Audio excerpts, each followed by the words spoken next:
Hi. Today we are representing the group video presentation of the module, the global business environment, evolution and dynamics. Moving to the next slide.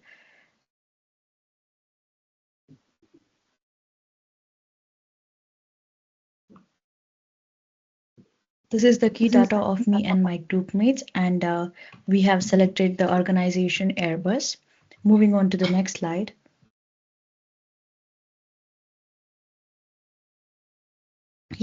Below is the table of content of our assignment. Moving to the next one. Yes, introduction of Airbus. Airbus is a European multinational organization which designs, produces, and sells civil and military aerospace products all over the world. It came to be in the year of 1970 as a consortium of European aviation companies in a bid to stop the monopoly of American aerospace manufacturers. So basically, Airbus is now based in the Netherlands with most of its facilities situated in France, Germany, Spain, and also in UK. The corporation manufactures various aeroplanes, hence a major participant in the global aviation sector. Moving on to the next slide. Yeah, Airbus global preference. Basically, Airbus has created a truly global preference, having operation in more than 180 destinations across the globe. Uh, it has a major final assembly lies in France, Germany, Spain, and United States, also in China. This enabling it to serve a variety of global market effectively. Uh, it has over 150 countries as its customers, which includes major airlines, governments, and defense contractors also. Airbus has more than 1 lakh employees who are internationally diverse, this contributing to innovation and collaboration. The supply chain of the company incorporates thousands of supplies around the world, which indicates high level of intercontingence of its operation. Moving on to the next slide.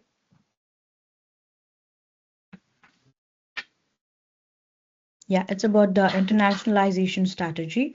Talking about it, Airbus uses so-called global strategy, thinking globally and acting logically. This uh, this will be the throughout setting up of production units near big markets like US and China.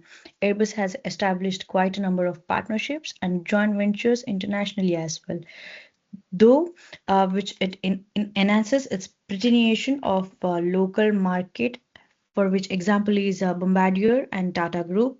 It has R&D centers in different nations, and this helps to access the world's talent and technological sources.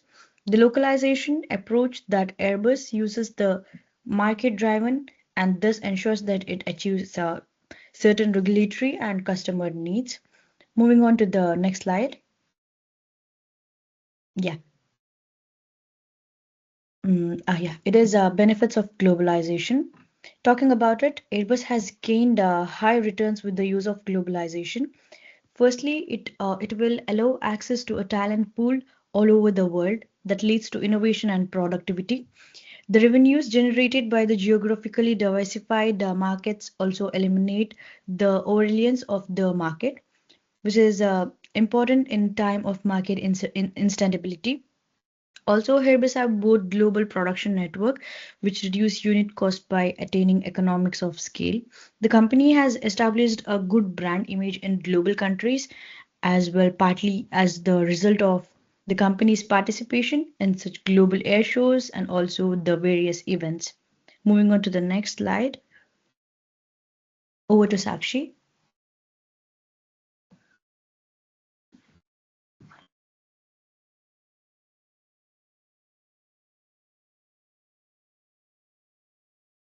So yes, now I'm going to explain about market expansion Asia Pacific.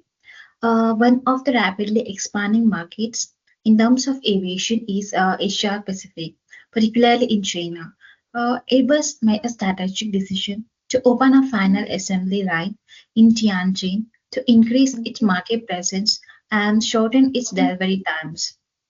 So, the company works with other Chinese aerospace companies to boost the government policies and gain access to local expertise. Presently, over 2,000 Airbus aircraft fly over China, and Airbus also has training centers and maintenance and repair shops as well, which means it will remain long-term active in the area and command the next chain of value. And moving to the next slide. So yes, now I'm going to explain about market expansion in North America. So the North America region, especially the United States, is a very important market to Airbus in business and defense. Airbus has strategically placed the final assembly also in Mobile, Alabama, and this also helps because it creates jobs in US. These aspects help them gain political goodwill, and this has led to gaining a competitive advantage over Boeing in some aircraft markets. And moving to the next slide. Yes, now I'm going to explain about global supply chain. The aerospace industry is characterized by one of the most complicated global supply chains under supervision of Airbus. So, there are thousands of suppliers worldwide. So, components are produced in various countries and assembled at the final assembly lines. The modular manufacturing strategy of Airbus involves the construction of large parts such as fuselage and wings. So, its supply chain policy comprise sharing of risk with suppliers to promote quality and investments. And the just-in-time logistics concept is effective, yet means that very high levels of organization and contingency are necessary. Now, one of my teammate, Donna, is going to present the next slide.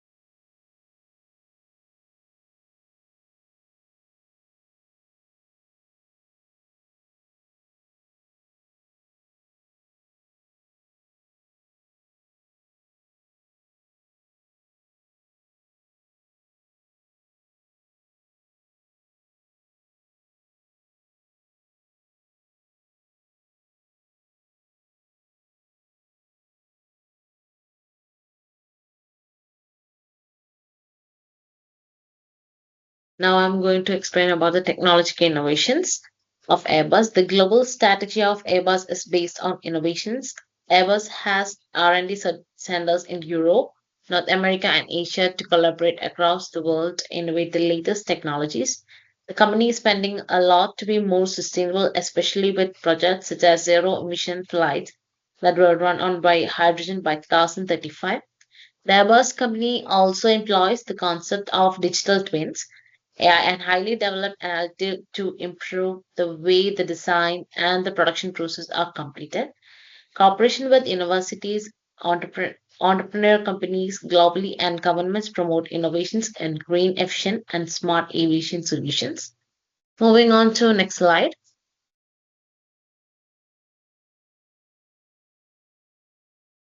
Okay, the workforce diversity of Airbus. Airbus boasts of very inclusive and multicultural workforce. Creativity and global collaborations are encouraged within the companies, which has more than 130,000 employees representing more than 140 nationalities. Airbus carries out diversity-based relationship initiatives and promotes global mobility. Most projects encounter international teams that virtually and physically collaborate, and cross-culture awareness is encouraged. Mm, moving on to next slide. The challenges and supply chain disruptions based by Airbus. Airbus has suffered a major supply chain disorder, particularly when the COVID-19 pandemics.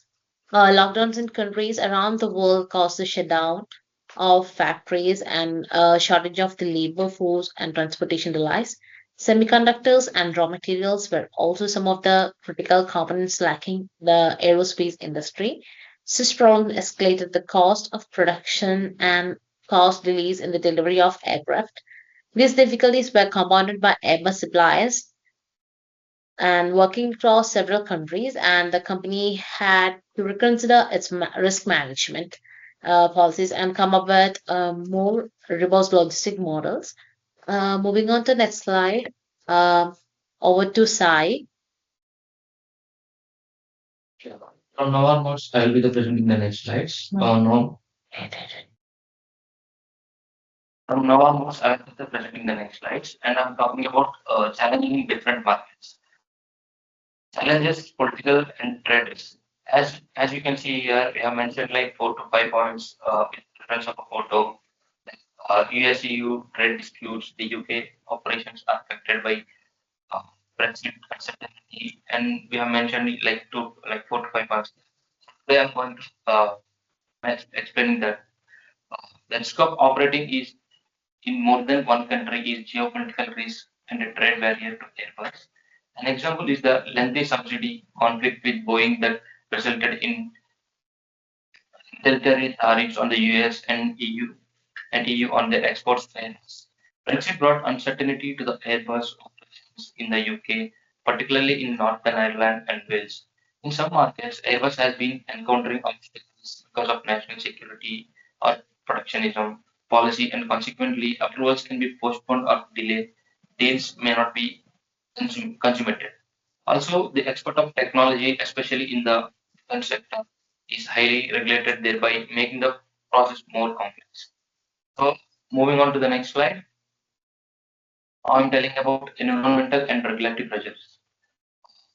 Here is the points like emissions, cutting pressure, clean the regulations in the EU, SCAO carbon offset scheme, and you can also refer to the picture also. Uh, and now I'm going to explain this. The aviation sector is increasingly coming under pressure to fix its environmental problems. Regulations by organisms such as EU and ICAO give Airbus requirements to cut down emissions and noise pollution, global themes of offsetting, like the EU Green Deal and Corsia, necessitate huge investments in cleaner and sustainable aviation fuel. As Airbus is already reacting by investing in electric and hydrogen aircraft, which are expensive and need long-term research and development, as they are ready to comply with different international environmental regulations. Moving on to the next slide, I'm talking about risk mitigation diversification. As we can see here, diversification in the market, lower dependence on aircraft, defense and space division buffers risk, alternative supplier strategy. We know that Airbus eliminates risk through diversifications, diversity in its commercial and defense markets and geographical locations, reduce the risk of company facing the impact of disruptions in a particular market. As stability in portfolio of aircraft, narrow body and wide body, as well as military. The defense and space sectors serve as cushions in times of loss in commercial aviation. While when looking at the dependency of key suppliers, Airbus also makes investment in the process of discovering other suppliers. So moving on to the next slide. Uh, on, now I'm talking about risk mitigation, innovation, and digitalization. Predictive maintenance and AI analytics, digital twin reduces design errors, cloud-based project collaboration, cybersecurity investments, and so on, etc. Airbus operates innovation and digital transformation to manage operational and strategic risks. Artificial intelligence enables predictive maintenance that allows the prediction of technical problems and prevent downtime. Digital twin technology models aircraft performing into a minimum of design and function vulnerability. Yeah. Cloud applications and support, they support like perfect teamwork irrespective of time zones. And as a cybersecurity, threats have been on the rise. Airbus have upgraded online safety measures. And they are up to the mark in safety measures. The company uses simulation tools to plan and run crises, which have assisted the company in adjusting to changing environments. Now I'm going to the next slide. This is a conclusion, and this is the summary of our lesson. This is the summary of our assignment of our whole lesson. And coming to the next slide, and here you can see the references. Whatever we have done in our assignment, these are the references we have taken information from these references, and we have pasted here. Okay, coming to the next slide. Yeah, thanks. Thank you everyone. Like we four of team members, we have did everything as a group, as a teammates. Thank you for this opportunity.